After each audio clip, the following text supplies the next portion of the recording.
Lockdown আৰু লকডাউনৰ বাবে আমি গৃহবন্দী। এই গৃহবন্দীত্ব আমি সজাৰ বন্দীত্বৰ লগত তুলনা কৰিব পাৰোঁ নেকি? তেনে এক নতুন অনুষ্ঠান, সজাত বন্দী আমি।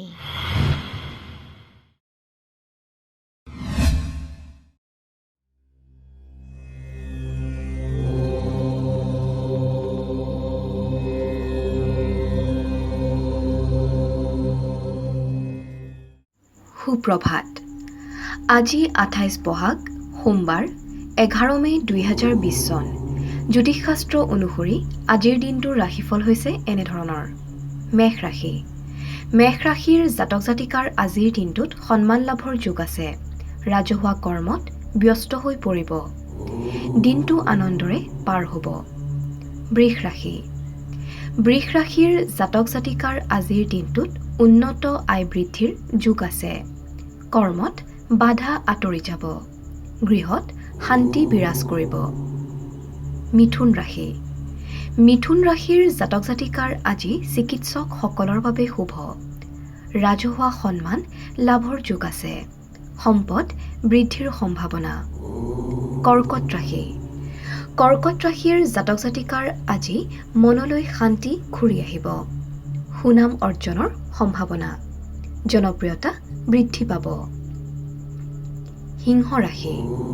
সিংহ ৰাশিৰ জাতক জাতিকাৰ আজি ৰোগৰ পৰা আৰোগ্য হোৱাৰ সম্ভাৱনা। গৃহকৰ্মত ব্যস্ততা বাঢ়িব। চিন্তা দূৰ হ'ব। কন্যা ৰাশি।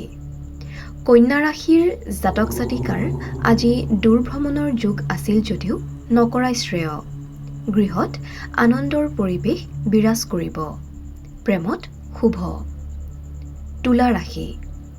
তুলা ৰাশিৰ জাতক জাতিকাৰ কৰ্মব্যস্ততা বৃদ্ধি পাব। কৰ্মদক্ষতা বাঢ়িব। কৃষকসকলে নতুন কৃষিকৰ্ম আৰম্ভ কৰিলে সুফল পাব। বৃশ্চিক ৰাশি। বৃশ্চিক ৰাশিৰ জাতক জাতিকাৰ আজি বিবাদৰ যোগ আছে। সাৱধানে সিদ্ধান্ত নল'লে বিপদত পৰিব পাৰে। খৰচ বৃদ্ধিৰ যোগ দেখা যায়। ধনু ৰাশি। ধনু ৰাশিৰ জাতক জাতিকাৰ আজিৰ দিনটোত কোনো ৰোগত আক্ৰান্ত হ'ব পাৰে। কৰ্মত জটিলতা বৃদ্ধি পাব পাৰে।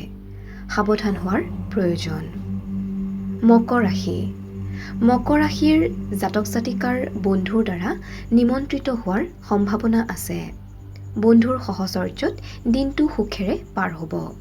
প্ৰেমত কিছু চিন্তাৰ কাৰক। কুম্ভ ৰাশি। কুম্ভ ৰাশিৰ জাতক জাতিকাৰ আজি বন্ধুৰ পৰা সহায় লাভ কৰাৰ যোগ আছে। সফলতা প্ৰাপ্তিয়ে মনত সাহস বৃদ্ধি কৰিব।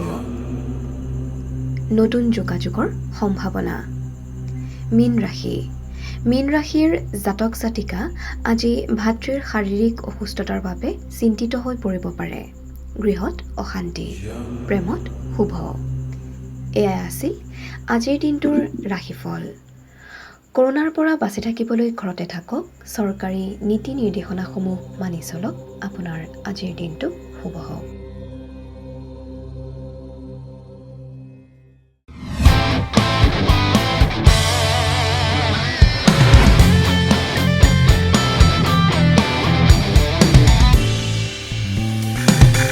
লকডাউন আৰু লকডাউনৰ বাবে আমি গৃহবন্দী।